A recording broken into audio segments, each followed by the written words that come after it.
Informasi pertama pemirsa, Badan Narkotika Nasional Provinsi Aceh kembali meringkus satu tersangka kurir narkoba jaringan internasional di Kecamatan Masjid Raya Kabupaten Aceh Besar.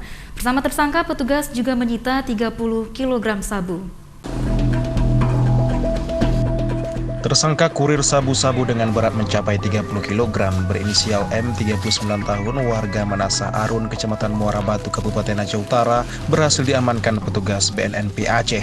Tersangka diringkus setelah petugas melakukan penyelidikan selama 3 minggu di kawasan Dermaga Kung Raya, Kabupaten Aceh Besar. Meski sempat hilang jejak saat pengejaran, namun upaya petugas melacak kendaraan digunakan tersangka berbuah hasil. Di belakang mobil pick-up yang digunakan pelaku, petugas menemukan sebanyak 2 karung sabu dengan berat mencapai 30 kg. Kita juga kehilangan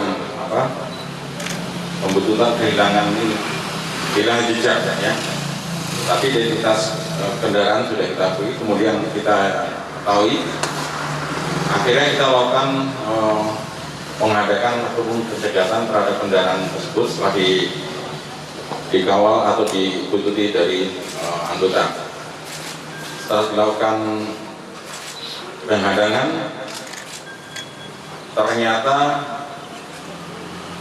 kendaraan tersebut di belakangnya memuat, di baknya itu memuat 2 karung. Kemudian kita lakukan penggeledahan dan kita buka, ternyata isinya adalah sabu-sabu jumlah 30 kg. Selain mengamankan tersangka dan barang bukti sabu, kini petugas masih memburu pemilik sabu berinisial W. Atas perbuatannya, kini tersangka dijerat dengan Undang-Undang Narkotika dengan ancaman hukuman mati. Dari Banda Aceh, Sugri Syaripudin, iNews melaporkan.